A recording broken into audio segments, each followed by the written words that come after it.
Yes, yes, ladies and gentlemen. And that's a tricky beat to sample. Tough song. Tough song. It's not really tough. If you get it, you just slowed it down. No, it's the fact that you got to come with it if you're gonna sample that one. Oh yeah. Because otherwise, people are gonna get through the sample and think it's March Madness, and then you're gonna be like, I'm disappointed. You got to bring it. Yeah. I think the beat actually helps you out on that one.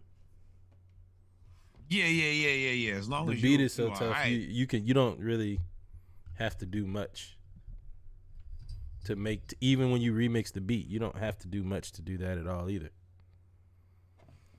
But anyway, ladies and gentlemen, welcome to episode 65 of the Splash Cast. We switching it up this week, doing the Around the League out tomorrow, doing the Hawks the ATL edition out Thursday, tomorrow being Tuesday. Of course, this is Monday Night Raw. Yo, what's going on, Eric Smith? Appreciate the follow. What up? This is Monday Night Raw. We appreciate y'all for joining us. Y'all know what the Around the League edition. We talk about news around NFL and college football, basketball, sometimes baseball, and then we round it out with the splashes of the week. Right now, we're going to start off with our pregame as we let everybody file in, man. I am your co-host, Reggie. And I am the POD, GOD, Norwood. Let's get to it, my friend. Let's get where you want to start? Let's not be morbid. Let's start somewhere else first. Yeah. It's not on the list of things. Oh, I guess it is. Damn. It's not. I was about to say, if you don't. But there are other places morbid, to start. If you don't think that's morbid, that's on you. But it's not oftentimes that a man. Well, be careful. It's not often.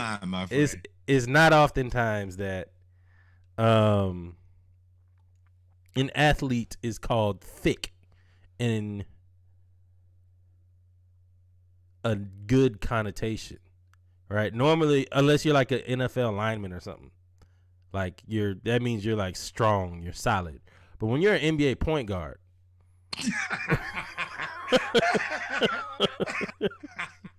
yeah, you know he ain't supposed to. That's a power forward, dog. He ain't supposed to be called thick as a point guard, dog. And that's something that has followed Kyle Lowery throughout his entire basketball life. Kyle Lowery, although he is not Khalid El Amin, bro. But although he is 6'2", Kyle Lowery would be the equivalent of like a linebacker / strong safety in the NFL. He is solid, to say the least. Nah, he's a halfback. Gotta be a halfback. Yeah, maybe a halfback, one of them out of shape halfbacks. That's like deceptively fast. Yes. Like what's the dude that used to play? He used to be a bowling ball. Michael Turner. Yes, that's exactly who he is. Natron Means. Anyway, Kyle Lowery says it used to bother him a lot that people used to call him thick, and opponents used to call him. It's not me. This was just something that was said. Fat Lowry. That's what they called him. Boy, is that how we start right now? That's what they called him. I mean, yeah. You never called that man Fat Lowry. I didn't. I said people called him Fat Lowry. What? Your name is people? No. I repeated what. I didn't give him the name. I didn't give him the name. This is for context. Listen, man, as a person who is also working on trying to lose weight, I understand what it's like to be ridiculed. So I'm the furthest from there's somebody that's going to talk trash about somebody. But this is something that has followed Kyle Lowery all through his career, which is why it was an interesting pairing going him to Miami, where Pat Riley keeps you at 5 to 10% body fat. What happens if you just can't get there? You get held out for load management like he did last year. I wouldn't be surprised if that was the reason he didn't play a lot. Boy, couldn't stay at 10%. Kept giving in at 12 to 15%. And it was like, nope. Because I know that's like a real that's a real rule. They have for every, yeah. But are you trying to get these guys in shape, or are you trying to win basketball games? Boy, could you imagine Zion, in Miami? Boy, cyborg. He'd be a cyborg if he could get through it. He'd be in the NFL. You think Kyle Lowery's gonna be there next year? I don't think they want him to be there. But they got that contract. I don't understand what they thought with that contract. There is nothing about Kyle Lowery except for his toughness that makes sense in Miami. He's a pest, man. Yes, that part, I give it to him. He's a pest like Chris Paul without all of the extra stuff that Chris Paul brings to the game. Like, he's just a pest. Nah, Lowry same way. No, Lowry is not as good as Chris Paul. Chris Paul gives you everything else. Lowry does not. Oh, yeah. I mean, yeah, you're right. I misunderstood what you said at first until you repeated it. I thought you were talking about he didn't have the antics. I was like, are you tripping? But I get what you're saying now. I mean, he's not a bad basketball player. He's probably a very like upper mid. You think so? No, he probably mid. I'm gonna let you know right now. Upper mid or midi mid ain't $37 million or however much he's making a year. No, yeah, now that's a gross overpay. But I said that. I said they should have went after Julius. Julius Randle is the perfect guy for what the Heat need. You could find another point guard. You could have put Schroeder at the point for what you're getting out of him, real talk. But Kyle Lowery is also like King Petty, though. And, Jimmy Butler, like, you gotta be tough to play with Jimmy Butler. Let me ask you a question, though. Do you want Schroeder at his price or Kyle Lowery at his price? I mean, it's easy. You could have said anybody else other than Kyle Lowery at his price. That's not a fair question. I don't know if there's really anybody else that I would take that I wouldn't take, that I would take Kyle Lowery over at that price. I don't know if there's not one other point guard that I would take Kyle Lowery over at that price. Not one. At $37 million? You know who said that at the beginning of last season? Your boy right here. The only worst contract is Russell Westbrook. Maybe and you're not gonna trade Ben Simmons. Got to be worse. He don't even play. These two guys play games. Yeah, but when they play, you can't recover money. When you get Ben Simmons, well, nah, because now he's playing like he's hurt. Not playing, but he's hurt. Yeah. Anyway, Kyle allegedly R.I.P. This is Zamero. Damn.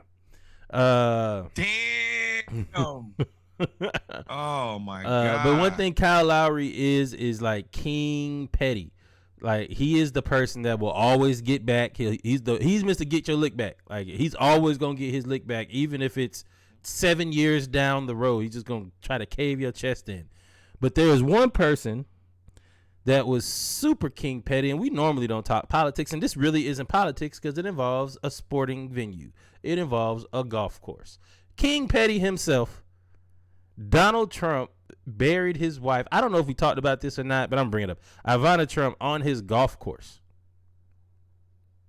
This is just a funny meme that somebody made. You would assume that she had some type of setup before she got out of here so that she could have her wishes executed. So you would think that did he negotiate that? Do you think that these are not her wishes? I would assume that they are. But you never know with this guy.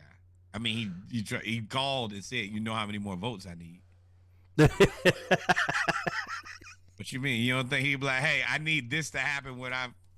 I wouldn't put it past him that he put this in the divorce paperwork at the end, because her estate's got to pay the taxes and stuff. Like, they have to pay for it. You don't pay for nothing. He gets a tax break. But I definitely think that he probably had just called a lawyer like, "Hey, add this. Do me this solid. She gone anyway." Man, call for votes. You think he wouldn't do that for his own self? How long do you think it'll be before people start taking pictures with her grave as they go by the first tee on the golf course? Oh, you assume things will be positive. What you mean?